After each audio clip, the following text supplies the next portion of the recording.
Welcome to Funny, They Don't Look Jewish, where Judaism appears in the panels. Our purpose is to find characters, stories, and issues of comics that explore explicitly Jewish content. I'm Henry Bernstein. I'm Brandon Bernstein. No relation. Okay, so, hello, Brandon. We're here. Surprise! We get to say my favorite thing in the world as a podcaster. We're back! Hello! Hello again. It's been quite a while, faithful listeners, but we have returned from the depths of our lives to the podcasting microphones. I thought you were going to say we have returned from the dead. Oh, I mean, Chiasamesim. Yeah. Chiasamesim now. Why not? But not zombie form. Right. Brains. I want to eat the brains of these comic writers because the comics, at least one of them, was so good. Yeah. We're here because we have content that I want to give a shout out and appreciation to one of my students, a guy by the name of Brad, who messages me over the winter break and is like, Rabbi Brandon, have you seen this? And showed me the first book we're going to look at. And it got Henry and I so excited that we were like, you know what? Let's do a surprise bonus episode to cover some of this like recent within the past 6 months content that's out there. Yeah, it's a character. We're going to be talking about characters we've talked about many, many times here, but why not? Jewish content in comics is Jewish content in comics, and we got to talk about it. Comics just keep coming out, so every time we cover a character, it's not like they're done. Like we owe it to them to go back whenever there's more. Yeah, and all the times also, that where we've sort of lamented that, oh, this was so great, I wish there was more of it. So when there's more of it, we should celebrate that, which is what we're doing now. This is a simcha. This is such a great time. Yeah, absolutely. I was thinking it's like so very Jewish of us that we're like, you thought we were done? We're never done with a book. We're never done with a character. It's like, my parents at Kiddush, they're the last to leave. Or, it's like when you're at a Shabbat dinner and the best conversation you have is at the door when you're getting ready to leave, right? Like always. And it's even better if someone else is waiting on you and you really know you need to get going. You're just right. Like, but yeah. Yeah.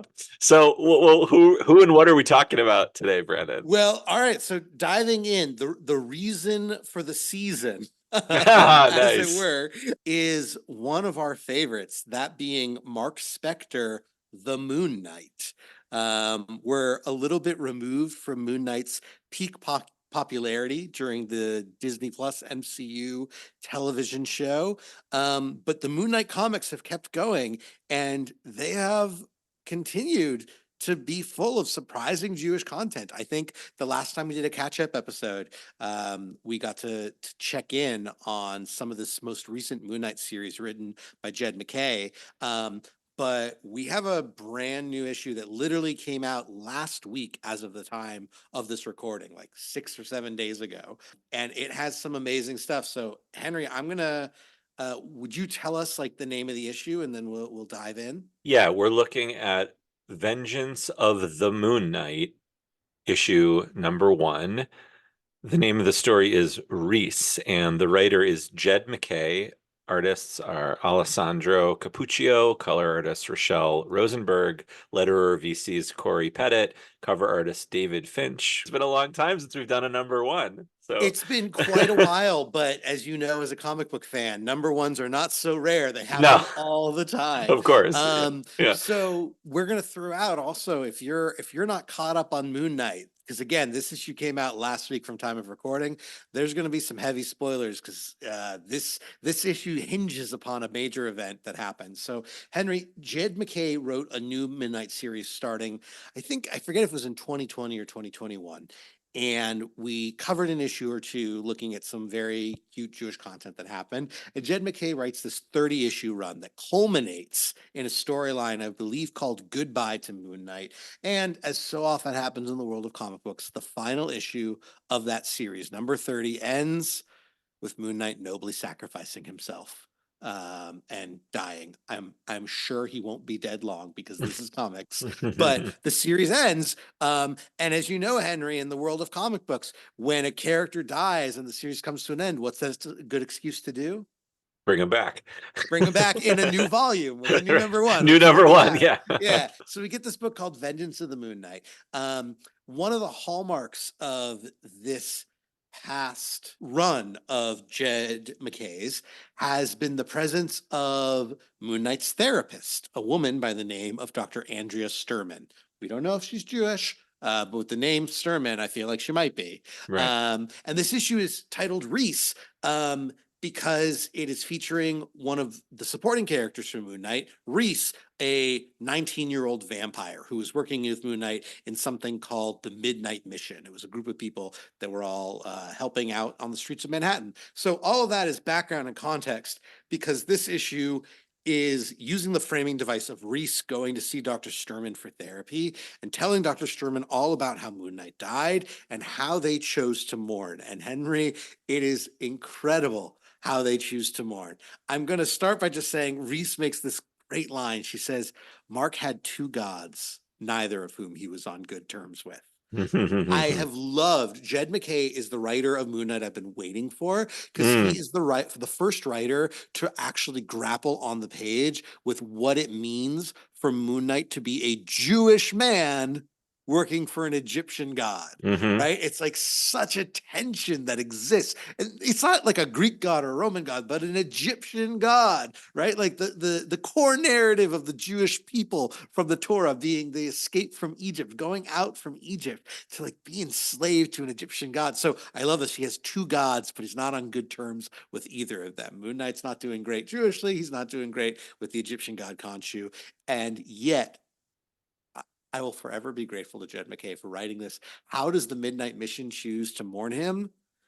They sit Shiva for him, Henry. We talked about it last time, about what you just said about Jed MacKay really doing the research and asking the big questions and the things that sort of people like us wonder. Maybe your average comic book reader, even Jewish comic book reader who enjoys that Moon Knight has a connection to Judaism might not, care about that connection between Egypt and Judaism. But he did in that one where Moon Knight was in therapy, and so it is really great to see those two things come together.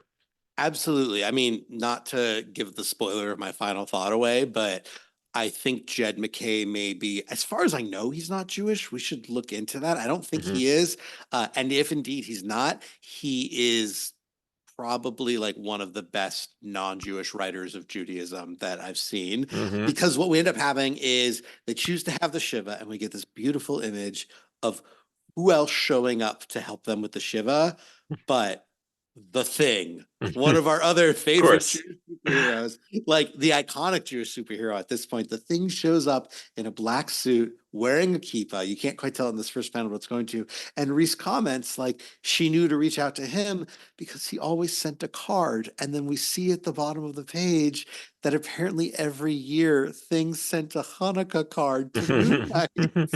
And it's just so meta because this is sort of like a Jaime Vina Vin thing. If you know, you know, like the whole genesis, pardon the expression, of the Thing's Judaism starts pre-canon with a Hanukkah card that Jack Kirby wrote to some friends and colleagues with a picture Yeah. of the Thing in a kippah. And that's really our first time, where the idea is sort of more than just hinted at. And obviously, as we talked about, it took, 40 years or so for it to become canon. And all the way back in our first episode, The Thing parts 1 and 2.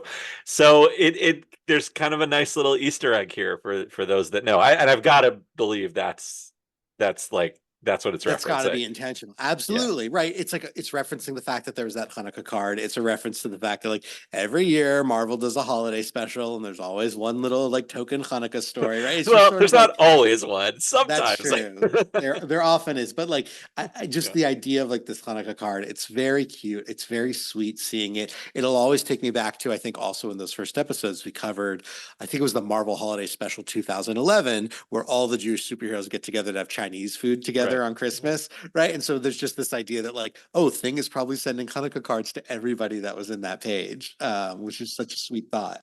And also, it's nice of Jed MacKay to show that, like, the Thing is the Jewish representative for the Marvel universe, and Yeah. he's sort of like the Thing comes like he's sort of like the rabbi of the Jewish superheroes. I'm so glad you brought that up Yeah, like if they're gonna do something Jewish, like the thing has got to be involved, right?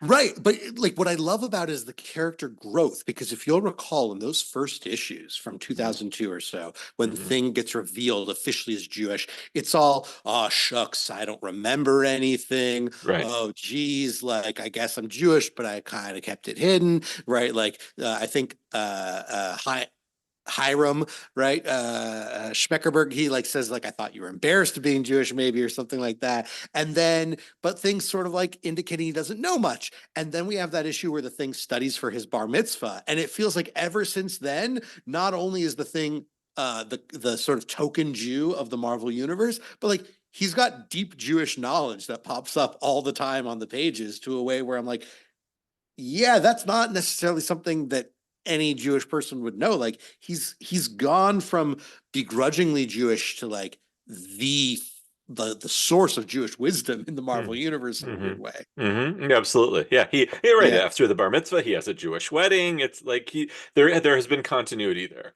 Yeah, it's beautiful that he's grown into it. So he comes in, he's Tigra is there and part of it. He's giving her a hug. He's checking in on everybody. And then Ben wants to ask some details about Moon Knight's death, asking things like, when was the funeral? Did I miss it? Who was the showmare? Never in my life did I expect the thing to ask who was the showmare. For anyone listening who may be unfamiliar, when someone dies in Judaism, it's very important to leave the body attended all the way up into burial. You're not supposed to at any point leave the body unwatched. And so shomer, which is Hebrew for like guardian or observer, watcher, right? The guardian, the shomer, is someone who often gets paid if you don't have someone within the family or a family member who like stays with the body and watches over it from the time of death until burial. So basically things asking like, oh, like, is he doing it right? Is he having a real, like, not real, but is he keeping to these practices? I guess that's the one place like I love Jed MacKay's knowledge. And it's also like, I don't know if the average Jew, especially a guy like Moon Knight, who doesn't have a great relationship with his Judaism, I don't know if he'd care to have a shomer. But on the other hand, you may remember Moon Knight is the son of a rabbi. That's true. That's true. I mean, it's also cool that like the growth again with the growth of Ben that like from that first issue on Yancey Street by Carl Kiesel and Stuart Eminem, right? No, was it Yeah, Stuart Eminem? Yeah. He didn't know much, and now he knows what a showmare is. Like absolutely. that's That's what I'm saying. It's so, yeah, so much growth post his bar mitzvah and his wedding. It's incredible. But not only that, the people he's talking to apparently know what it is, because Reese's response is they didn't have a body, so there wasn't a shmira, which hmm, is now we've gone to the noun form of like the concept, right? The right. conceptual noun. She's saying there was no like guarding, there was no Hmm. watching. Um, Again, love that Jed MacKay researched this. I don't think anyone would ever say like, oh, there was or wasn't Shmira. They would just say if there was a Shomer or not. But I still love seeing it because it's educating. She lets the thing know that Mark never wanted a funeral. So things surprised. You want a shiva? And I love that Reese, the character, explains, like, yeah, because it's about all the people here and the people need a chance to grieve. It means Right. something to them and they need to grieve. And it acknowledges, it doesn't say it explicitly, but it kind of acknowledges that like the Jewish death rituals are a pretty good setup to be able Right. to allow a person to grieve, Right. That right? Shiva is for the mourners. It's to It's give them, it gives exactly. you an excuse to really take a week off and and really by the end of that week you're kind of ready to It gives you a pause and a chance to not have to worry about hmm anything and hmm then move forward. hmm So Reese is continuing to say how Ben was great and he organized everything. He organized the prayers, brought food. Just saying the prayers is clearly an allusion to the idea that I guess they had minyan, right? I guess they said Kaddish. We don't see it, but it says he organized the prayers, so that's cool. Right. And then you see the thing bringing a casserole and not understanding why she wouldn't accept it, and then her explaining that she's a vampire, and then the thing's like, oh, they don't teach you in Hebrew school. Wait, do you kind of wish that it was a more Jewish food, that it was like a coded Jewish food, Like a whether kugel instead of a yeah, casserole? whether Absolutely. Ashkenazi or Sephardi, whatever it is. Absolutely. Don't you Yes. kind of wish it was like a little like he bought he brought some matzo ball soup at least because it's comforting. 100%. Yeah, that's a missed opportunity there for Yeah. sure. Yeah. I'm trying to be grateful for what we have. Sorry. No. You are right. It would be great if there's that the case. Reese then continues talking about the things that Thing did for them.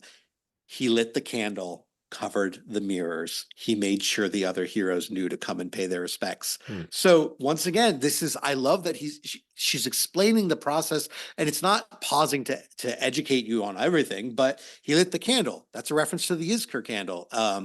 Right when you're sitting Shiva, you often get like a special Yizkor candle that lasts 7 full days. You light it at the start of Shiva, it lasts the entire experience. So like he lit the candle for them, covered the mirrors, the mourners. There's a tradition in houses of covering up the mirrors because you don't want the mourners to be distracted by their disheveled appearance and work on trying to like make themselves more presentable. They shouldn't be worried about what they look like. They should be experiencing the raw emotions, facing the reality of what's going on, sharing stories with each other. So we have this there, and I love the experience that says the other heroes come to pay their respects. And on the next page, we get a whole bunch of superheroes.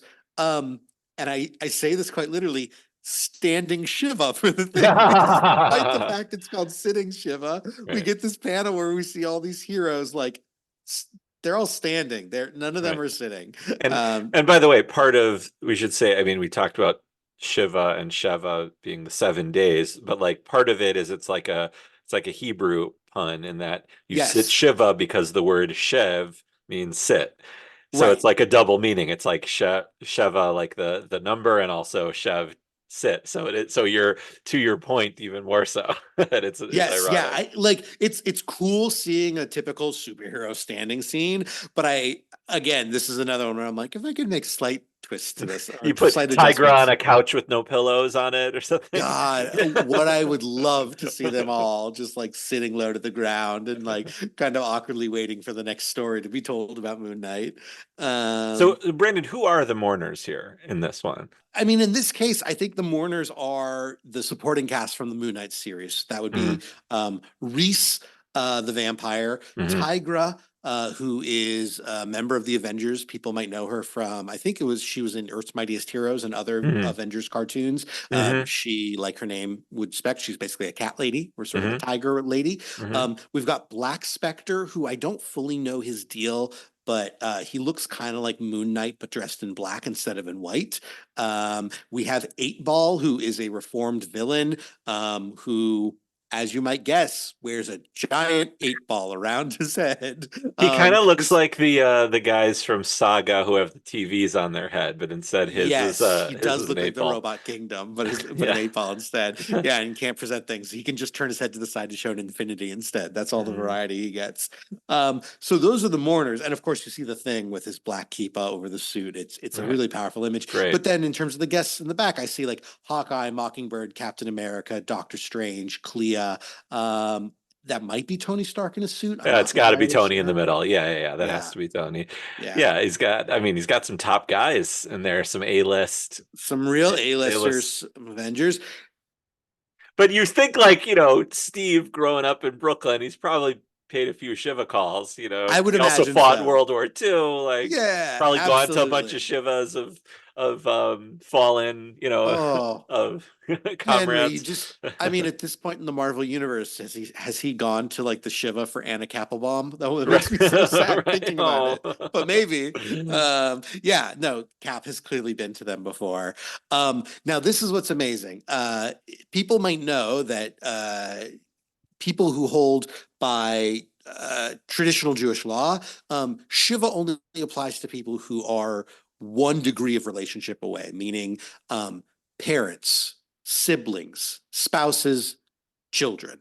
These are the people who sit Shiva, right? You don't technically, from Jewish tradition, have to sit Shiva if you are a grandchild Right. or if you are an in-law, right? So Right. all the more so, it's very unusual for like friends and non-blood relatives to sit Shiva, and yet this group, of which I don't think any of these characters are Jewish, so it's amazing that they're keeping it, but they're doing it for Mark.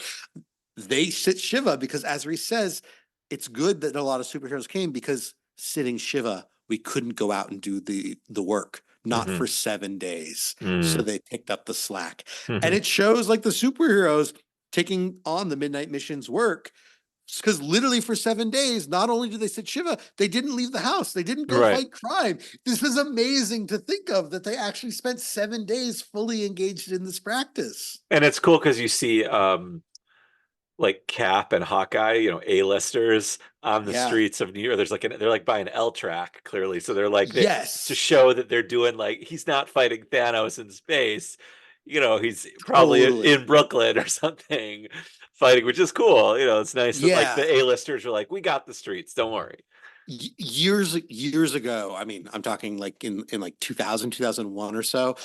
No, I think it started in 1998. Anyway, Marvel at one point started a series called Marvel Knights, and it was this Mhm. imprint of Marvel that was mostly focused on street level superheroes. This Yeah. was your Daredevil. This was your Luke Cage and Iron Fist. This was your Elektra. This was your Punisher, right? And so there's like in the MCU, we also see the MCU movies tend to be about the like bigger superheroes, Right. and then those early Netflix shows, right? Daredevil and Right. Iron Fist and Luke Cage again. Those were all and Jessica Jones, of course. Those were all the like street level heroes, the Defenders. Moon Knight was always in that crowd of people, right? Moon Knight Right. was never as a comic. Like he Right. was on a team of Avengers in Secret Avengers and Rick Remender's run in like the early 2010s, but for the most part, Moon Knight is a street level He's character, a New York similar to guy. Daredevil. He's a New Yeah. York streets guy, not a Yeah. world saving crisis guy. Despite So, his magical power set and where he's and from. wealth and Yeah. all. Yeah, Right. yeah, Yeah. exactly.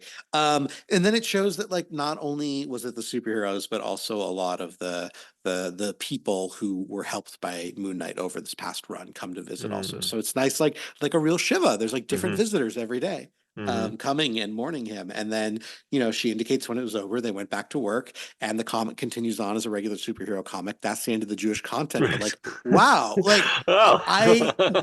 we once had Kitty Pryde light a yahrzeit candle, but Right. I have never seen this level of Jewish mourning ritual in a comic before. Yeah, that's pretty good. I mean, so I made one, I picked one nit about the Pick your casserole. nits, Henry. It's One okay. more. Could I get They want you to pick the could nits. I get maybe one more Jewish superhero? Could Kitty maybe pay a Shiva call? I mean, they probably talked. I I'm mean, sure the Jewish superheroes have a text thread. So in like, in defense of Kitty, yeah. she definitely the X-Men are going through some stuff right now. They are not available. Right. Like I won't go into X-Men spoilers, but All like right. no mutants should be there, and Magneto's dead right now also. So like Okay. but like I hear you on like why isn't Sasquatch there? Why isn't Songbird there? Can I Why get a isn't Doc Samson? right, and like Sasquatch and Doc Samson are I think are in a weird like body swap that happened based on Immortal Hulk. But like whatever, they're both together. They've been hanging Yeah. out. Don't you think that like in the way that you might be on a text thread with someone who like and then, hey, are you going to so and so's grandparents Shiva? Do you want to go together? So it's less awkward or whatever. You'd think. I mean, not that the thing needs to do that, but you think one of the other Jewish supers No, be like, can I tag along?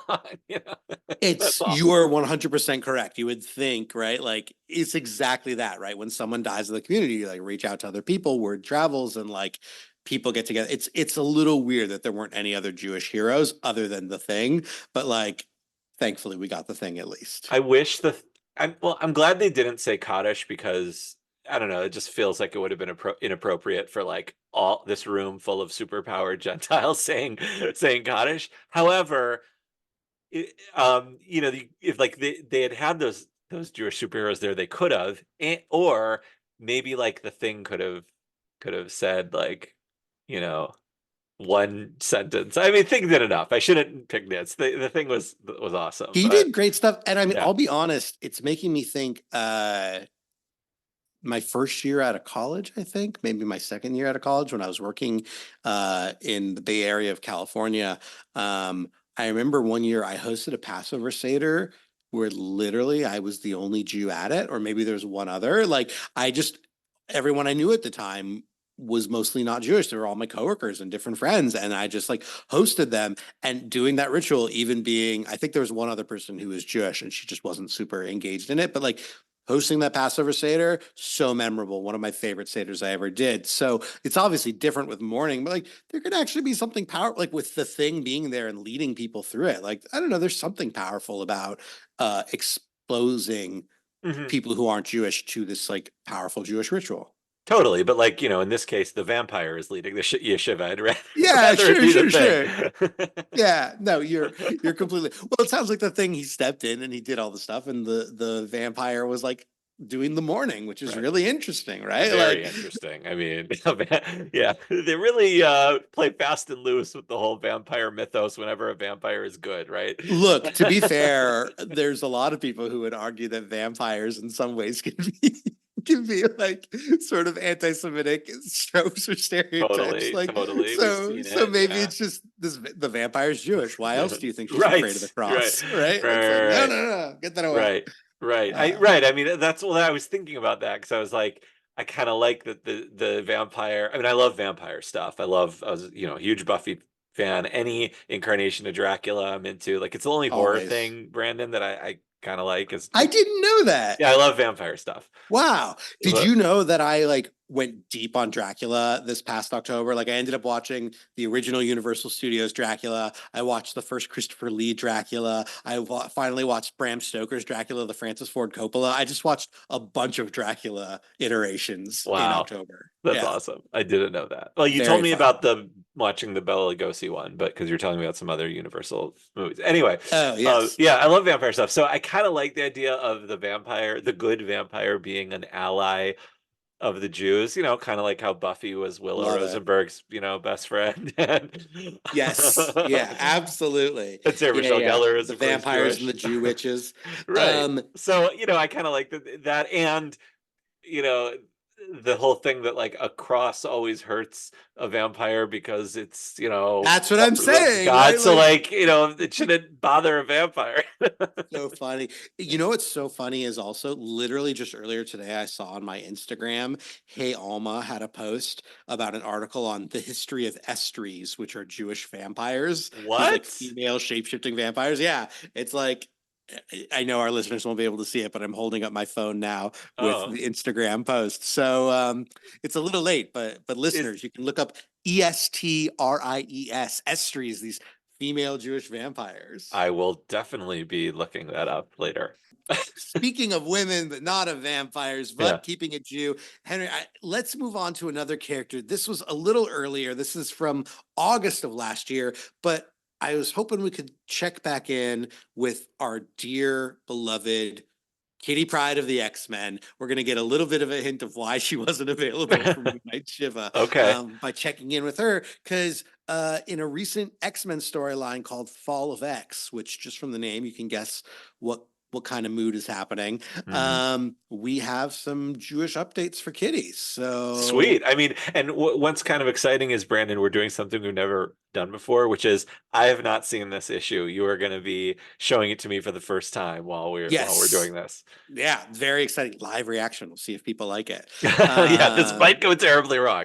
Who knows? So I'll go ahead and bring up because I know that the it doesn't come till the end. We're looking at X-Men Volume 6, number 25. This issue is titled From the Shadows, written by Gerry Duggan, penciled by Stefano Caseli, colored by Marte Gracia, lettered by VC's Clayton Cowles, designed by Tom Muller and Jay Brown, and edited by Jordan D. White. I don't want to get like too deep into the spoilers, but basically what you need to know at this Go for point it. is we're in a flashback Mm, before everything awful happened. The X-Men have been living on an island nation called Krakoa.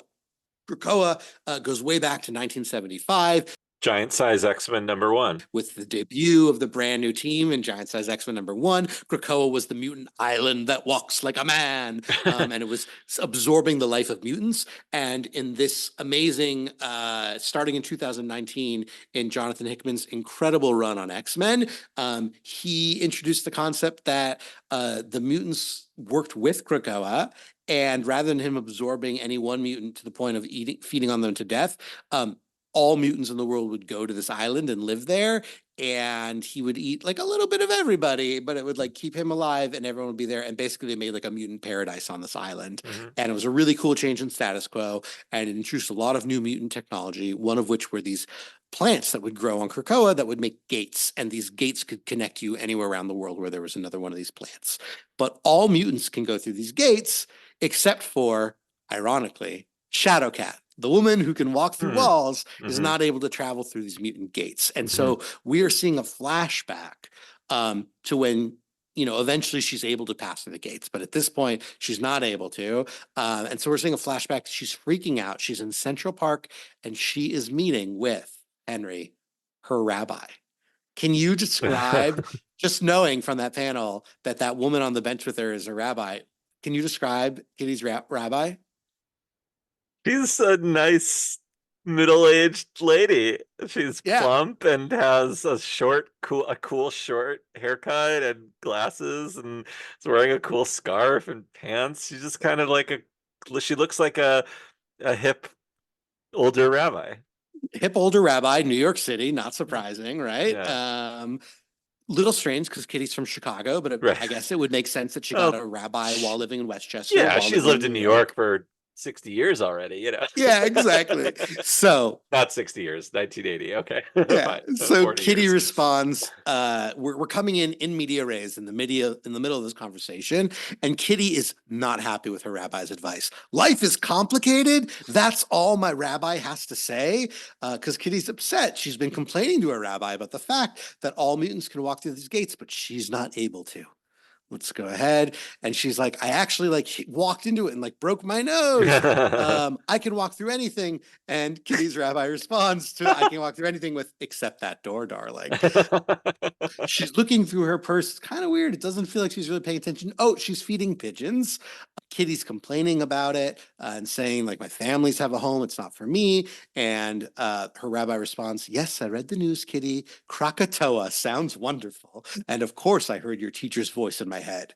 Is she talking about Professor X? She's talking about Professor X because Okay. in House of X, you may remember Xavier made a message to all of the world, right? Translating to all languages, speaking to everyone. And as she says, so did everyone else on Earth, and I can't say I cared for it. But if the mutants of the world wish to come together and form a state, it would be hypocritical of us to stand in the way of that. Interesting. Henry, why do you think she's saying it would be hypocritical?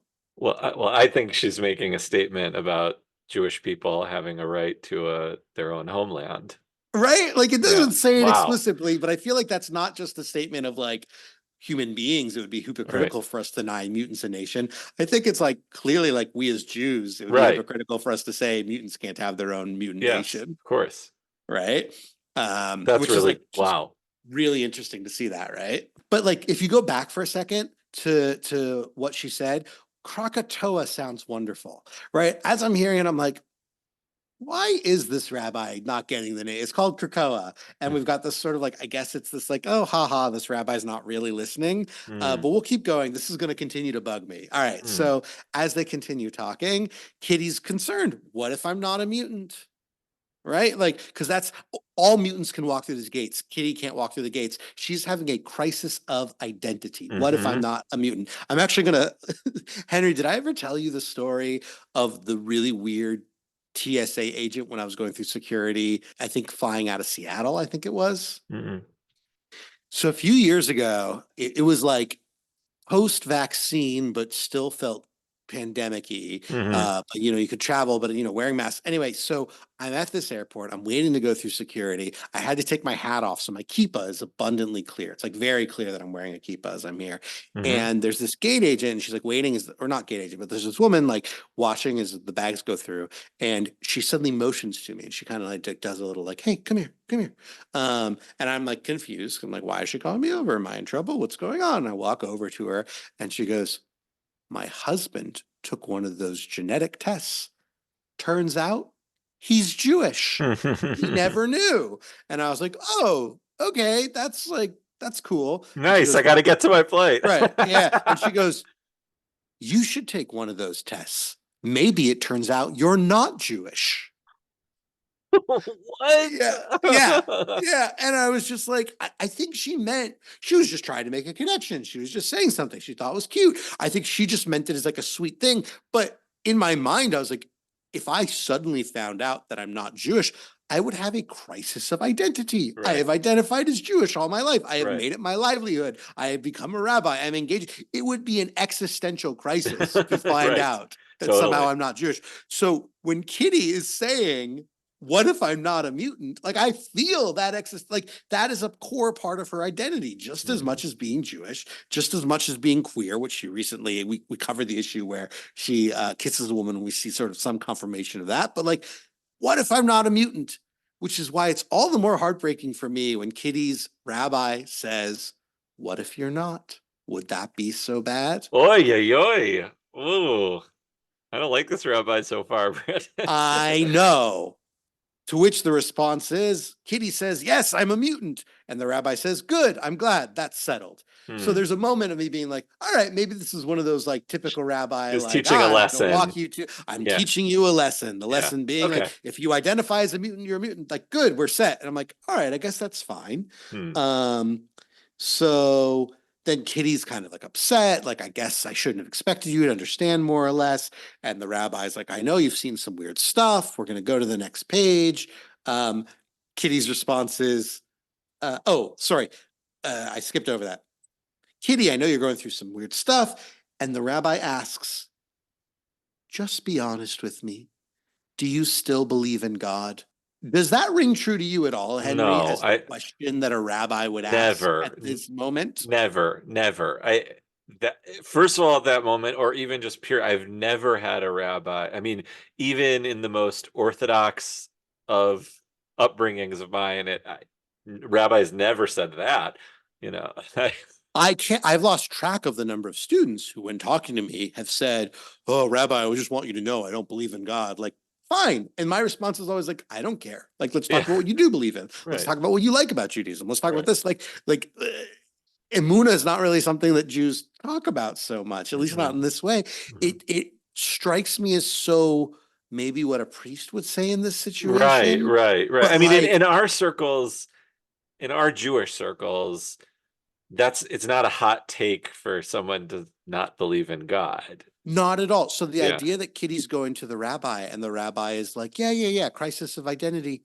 Do you still believe in God? No. Rings so hollow. It's Wait a so minute, awful. Brandon, I'm having a memory, and if, maybe this is the bad reason to do this in real time instead of being overly prepared like we usually are, but I'm having a memory of Gerry Duggan doing something like bad and not accurate in an X-Men I comic got with furious at him because the there the was the the issue that Hesped was thing, next right? issue is Hesped, and then it was a completely non-Jewish funeral. Yeah, And there was just the like, oh, 18 resurrections. Oh, that's high. Like it right. was such like Right. So like when Kitty he's Pryde died, the consistently next failed with issue Jewish was supposed to be content. called Hesped, which Yeah. means eulogy in Hebrew, Yes.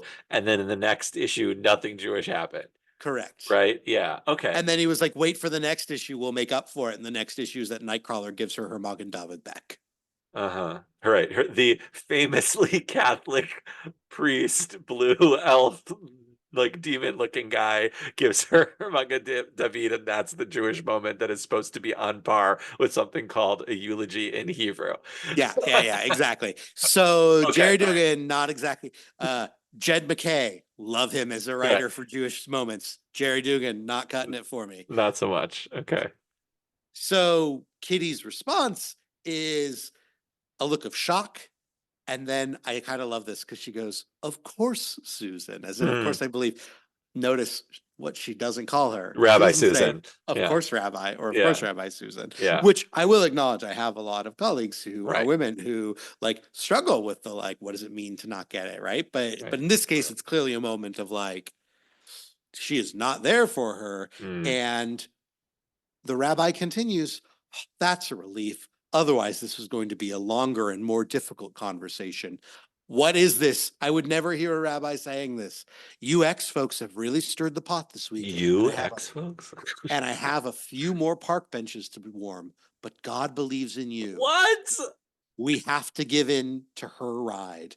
There is a plan for all of us, What? regardless of who or what you are deep down in those fancy jeans of yours.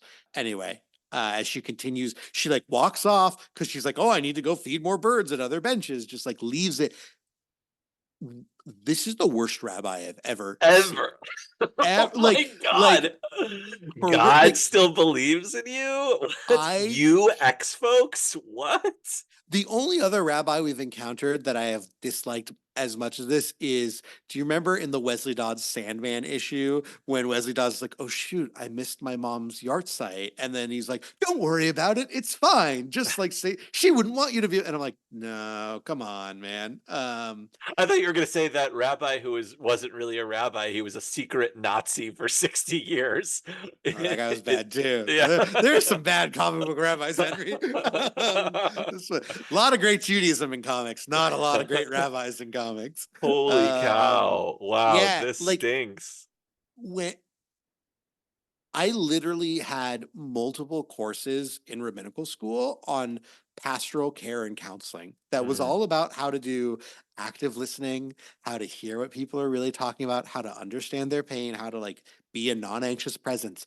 This woman is doing the opposite of everything I learned in that class. She's making the conversation about what she wants. Like it doesn't ring true at all. It's very clearly like a writer wanting to show like these religious folks don't Right. get it right. Right. I'm not surprised by like the stereotypical role. I've seen lots of fictional stories in which there is a leader of some faith who totally doesn't get it, but like yeah, like you It was said, basically like he wrote Protestant. it how he would imagine a conversation, maybe with a priest, or maybe not even. Maybe he just doesn't Yeah, have an experience with a conversation with pastoral, with going to a pastor, whatever yeah, denomination, for pastoral care, for advice, whatever. And so this is just what he thinks it looks like because he's seen it on TV with priests, and then control F replace rabbi, father rabbi. yeah, You know something what I like mean? that. Completely. Yeah. Jeez. Um, Ooh, so he's 0 for 2 right now. he's not doing well when it comes to the Jewish content. Yeah. So like, we had incredible Moon Knight issue, disappointing X-Men issue. Hmm. I'm sure listeners that we will continue to tell you about instances of Shadowcat and Moon Knight's Judaism as they develop in real time. Yeah. Wait, can I ask you a couple more questions before we move on? Yeah, why not? So, Gerry Duggan. So I seem to remember, I also have a memory with that Hesped thing that you telling me that like in like the Jewish comic book conversation space, whatever, wherever it was on Twitter or Reddit, whatever it is, that people were pissed about that. It just wasn't just you and me who People, were annoyed, well, right? I Like, was didn't he get pissed. roasted online for that? Yes, I was pissed about the Hesped thing. Most people were pissed. The funeral she had was being lit on fire and set adrift. Like they burned her body on the Oh water. yeah, yeah, And there were like a Viking funeral, and like a that's so Viking funeral, inappropriate for a and there Jew. were a bunch of people being like, have you heard of the Holocaust? Do you Right, know how offensive it is? Like, right. even though there are plenty of Jews who choose these days Of cremation, course, right? yeah. The like thought was like to have like the representative Jewish character have a funeral where she was burned. Hmm. Her body was like burned. That was not cutting the mustard. People were pissed at him over that. Hmm. And I was like, I'm also upset because you promised me Hesped.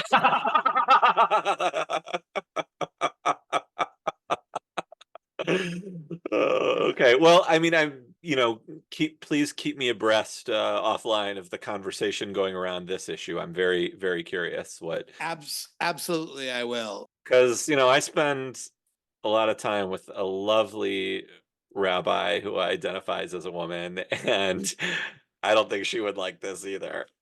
No, no, By the way, the high of like seeing one of your favorite superheroes has a female rabbi, living in a house with being married to a female rabbi and admiring her very much and admiring many female rabbis, to the low of, oh, she sucks as a rabbi. That's like, wow, that was quite a roller coaster ride.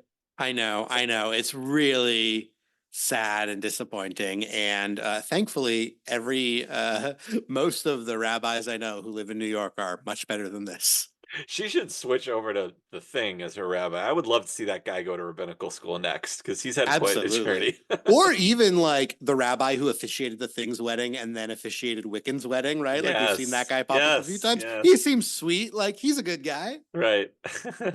right? Rabbi Susan, you got to go back to school or something. Yeah. You need to try again. That's not the end though, listeners, because while normally we just stick in the world of comics, Henry, you have a special surprise you want to bring us. Yeah, so we haven't done something like this in a while where, the last time we talked about a media thing, it I think it was about Moon Knight, not so great, like the Jewish representation in that show, that the one episode, few minutes at the end of a misrepresentation of Shiva. We've in the past have talked about Ragman and how he was on Arrow for a season.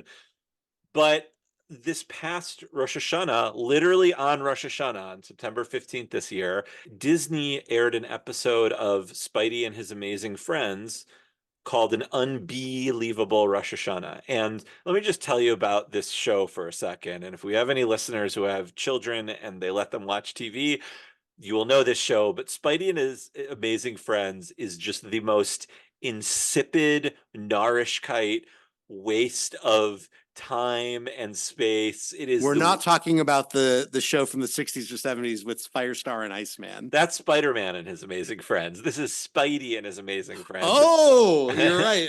I missed that, but that's And fun. basically, it's like PJ Masks, but with Spidey characters. It's garbage for your eyes.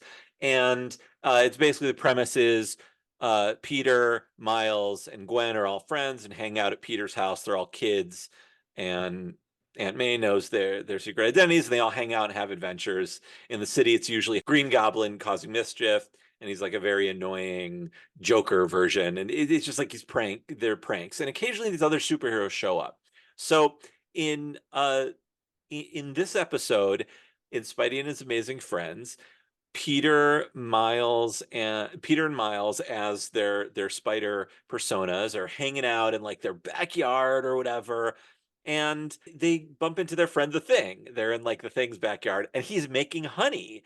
And as it turns out, he's a beekeeper, the Thing, which is I adorable. love it. It's such a fun idea. Also, because it's like, yeah, if my body and skin was made out of a rocky hide and like rocks, I wouldn't be scared of bees stinging me either. It'd be fine. And like he's like, not only is he our Jewish friend, but he's so progressive because he's saving bees, which is really important. Yeah, So while the three of absolutely. them are hanging out, their friends, the Rosenbergs, come out, Mr. Rosenberg, and his son Ari, Yeah. wearing yarmulkes. And Yes, they're like both dressed up nicely, wearing yarmulkes.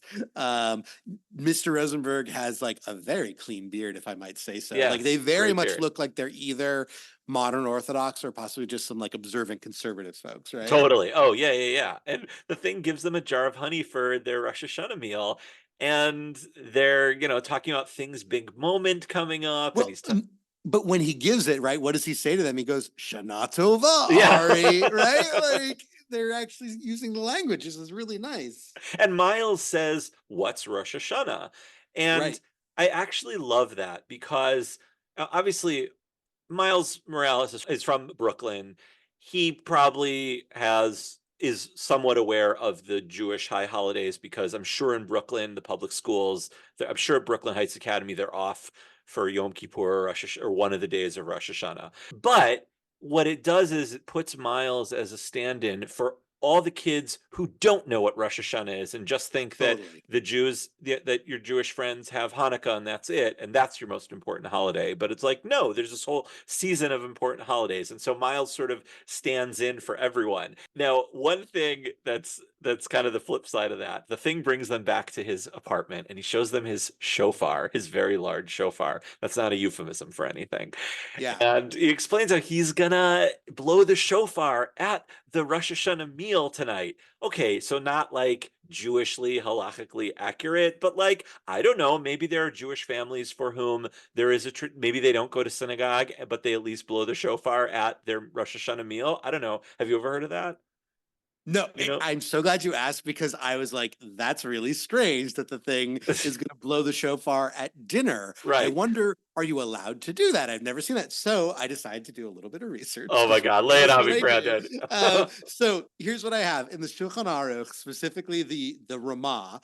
So this is Rabbi Moshe Isserlis who sort of Mhm, added a gloss to the Shulchan Aruch. mhm, He says that actually you should not blow the shofar unnecessarily on Rosh Hashanah, similar to the way that you like avoid musical instruments on Shabbatot and Yamim mhm, Tovim. So the suggestion seems to be that blowing the shofar at night would not be okay. mhm, The Magen Avraham rules that you can't even practice on the first day in the afternoon for the second day of Rosh Hashanah to blow the shofar. That would be considered forbidden practice. But some people interpret that say, because he says you can't practice in the afternoon, but doesn't say at night, that like you could practice at Rosh Hashanah night for the following morning. mm, So there's like some wiggle room, but like in general, there's definitely a practice, I think, like around Mariv and Elul leading up to Rosh Hashanah to blow the shofar at night. mhm, mhm. That some communities have that practice. But yeah, you don't blow on Rosh Hashanah. You don't blow the shofar at night. You blow it in the morning.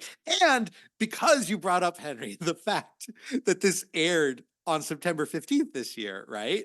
September 15th last year, 2023. Sorry, September 15th. Well, this Jewish year, This Henry, Jewish please, year. this Yes, Jewish of year, course, of right? course.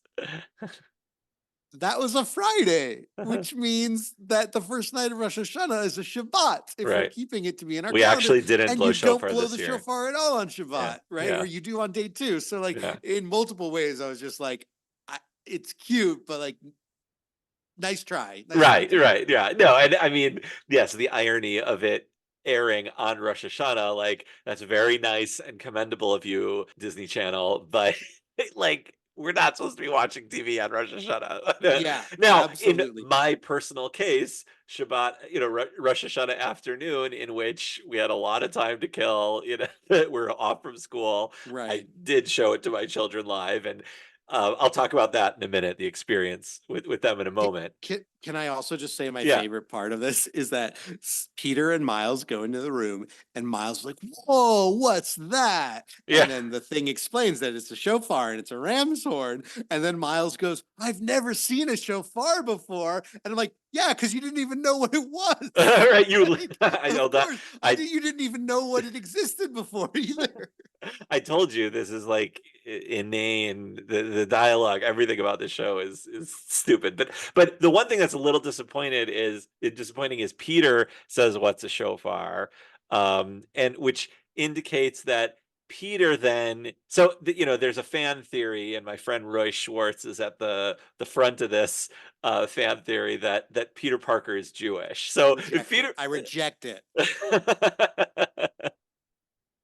you reject that the premise that possibly Peter Parker is Jewish, Yeah, or he's not yeah, Jewish. yeah. No, he's There's certainly not one canonically. universe. There's one universe in Enter the Spider-Verse where we see him smashing the glass at a chuppah. Right, So that's there true. is a Jewish Peter Right, Parker out there in the right, multiverse. I do not believe that 616 Peter is Jewish. right. Okay. Well, yeah, and yeah. I mean, so Sorry, go ahead. I didn't mean to n- cut you off. no, it's totally fine. I guess like I want to believe that Peter Parker Yeah, is Jewish. I yeah. want I want to believe. So the thing tries to blow the shofar. He's really nervous about blowing the shofar tonight, and he lets out a kind of. It's not even that weak of a blast. It's actually like, oh, that was fine. Yeah. Because you don't always get the big blast when Yeah, you're yeah. blowing at shul. So. So the episode goes on, and the Green Goblin steals all the honey and turns it into goo. They get it Do, back. do you know what Ben Grimm being nervous about blowing the shofar reminded me of though, Henry? What? Do you know there's this like famous Hasidic story about a man who desperately wanted to blow the shofar for the Baal Shem Tov, that every year the Baal Shem Tov had a man who would blow for him. Uh-huh. And so like to be able to blow for the Baal Shem Tov, you had to learn like all these different kava notes and special intentions to be able to bring for each and every note and memorize it. And the man practices all year and practices all year. And then like the Baal Shem Tov is holding tryouts for his Shbal Tekiah for the year, like his shofar blower. And like this guy gets up and he has the moment. And in the moment he's about to blow, he's so nervous that he like forgets everything and he doesn't remember anything. And in that moment, his heart breaks. And then he just like does the saddest shofar blowing with his heart broken. And immediately afterwards, the Besht is like, yeah, you're hired.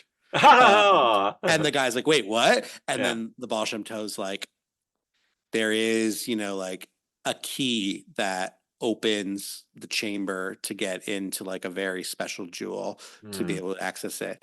But sometimes instead of the key, you can use an axe, and the axe lets you cut down any door and lets you burst into the chamber. And he's like, the key is the shofar, and the kavanot are like the different locks, and the innermost chamber is accessing God's palace on Rosh Hashanah.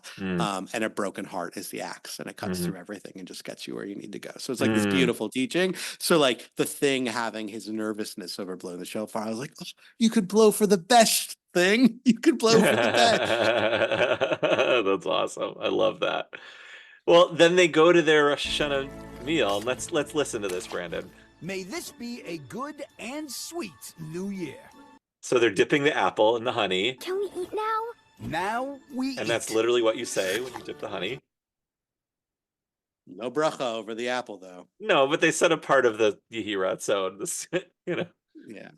Thing, you made our whole community so proud. It's a sweeter new year for all of us because of you. Thank you, Mr. Rosenberg. Everyone here means so much to me. So, is it time to blow the shofar? Is it? Is it? I can't wait to hear it. There's like 10 people there. Yeah. Anything? You know what? I think I am. Yashikoa! Woo, way to go! Yeah! Great job, Thing. Shana Tova, everyone! Happy New Year! Ah! I mean, come on. Does that just fill your soul up? Like, It's Mr. very, Rosenberg very cute. says Yasher Koach as they're going to credits. It's very, very cute. Yeah. I was more entertained by the fact that when they have the apples and honey, they see Peter and Miles go, wow, this looks delicious. And they don't take their masks off. No. So I'm like, oh yeah, they can't eat it. So they can only say how delicious it looks. Right. Oh, I know. I guess they didn't have the animation budget to do that Peter thing when he's eating with the mask half up. Exactly. No, it's very cute to be able to see. And I think like we skipped over, but there is Thing gives a lovely answer at one point also that like the shofar like reminds us of the importance of like doing better and I was like, yeah, this is good enough for an explanation for kids. This is very sweet. Yeah, I mean, there are a lot of kids that watch this show, It's really lovely. So I was so excited about this, and I was like, to my kids who are 6 and 4, I was like, guys, you know how the Thing is Jewish? And they're like, yeah, because of course they know that. Yeah. And I'm like, so there's a Spidey episode where he's in it, and they're gonna celebrate Rosh Hashanah together, and they're like, cool, can we watch it? Because they just like all they heard was Dad's gonna let us watch Spidey and It's Amazing Right. Friends. So we put it on, and I'm super stoked. And I wanted to record, I like hit record on my phone to try to get some kind of reaction, but they're kids. And so it's just TV. So they just immediately go into their zombie mode of watching Spidey and His Amazing Friends. And I'm like, guys, there's a shofar. And they're like, yeah.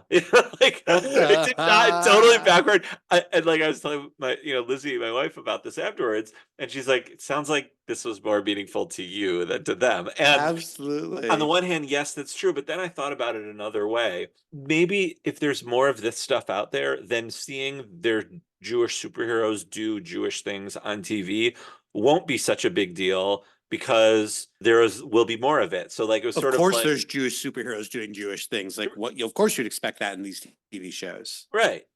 Yeah. So I was sort of like, oh, that's nice. And obviously in a few years I can show them and show them the bigger context of why it was so important. But yeah, it was really positive Jewish content, and it was adorable, and it got me to watch one of these insipid episodes. So Do you know the other thing you're making me think of, though, by saying how like they just went into zombie mode while watching? Yeah. First of all, love that we opened by talking about Right. It's a brains. callback to the Yes, beginning of the amazing. episode. Yeah. But really what I'm thinking about is there have been a few times that we've encountered comics or even in like TV shows that we've seen where we're like, how did we miss this impressive? I didn't realize at all when I was a kid reading this, like how Jewish this comic was. It's only looking back because we were also younger and we were in that same zombie mode and we were just like reading a comic book and I don't know if our brains hadn't developed or if we were in that like zombie consuming media mode, but we were not disambiguating to be able to say, ooh, Jewish moment. We were just like, cool, it's a comic, whatever. Right. So it's actually hearing that story makes me feel better about all the stuff that I'm looking back and I missed. But now I look at it, I'm like, how did I missed that. This is incredible that this is right here on the page. Right. Instead of being mad at my past self for not appreciating it at the time, it's like maybe just in kids' eyes, you don't. Putting it in different categories and comparing it. Exactly. It's just this is comic book. I'm reading comic book. This is TV show. I'm watching TV show. Right. Absolutely. So what a lovely bunch of Judaism, right? Yeah, like, beginning and end, like really nice. We had like some morning practices. We had a healthy New Year. We had a model of how to never rabbi, but like overall, like great Jewish content that we're seeing increasing. It's like really lovely to see. You know, even though we've kind of run out of the major characters from the big two, although we have some ideas of other stuff to cover, it's really nice to see that the big two continue producing more, right? And like we didn't fully cover it, but actually give me one moment. I'll just mention that this past year, DC had its usual holiday special. And in that holiday special featuring Kate Kane, Batwoman, we have a character who says that Hanukkah is about standing up to one's oppressors. Right. So like, you know, we got some Hanukkah content there also. Yeah, it's nice. It's nice to keep getting it. Yeah, I'll take it. And listeners, we hope that you'll take us infrequently as we release new episodes. Like I said, we have ideas for more, so hopefully we'll release more pretty soon. But until next time, whenever that may be, I'm Brandon Bernstein. I'm Henry Bernstein. No relation. Thanks for listening. You can follow us at Jewish Comics Pod on Facebook and Twitter, or you can email us at jewishcomicspodcast@gmail.com. Please don't forget to give us a rating and a review on Apple Podcasts, and you can hit the subscribe button if you haven't already.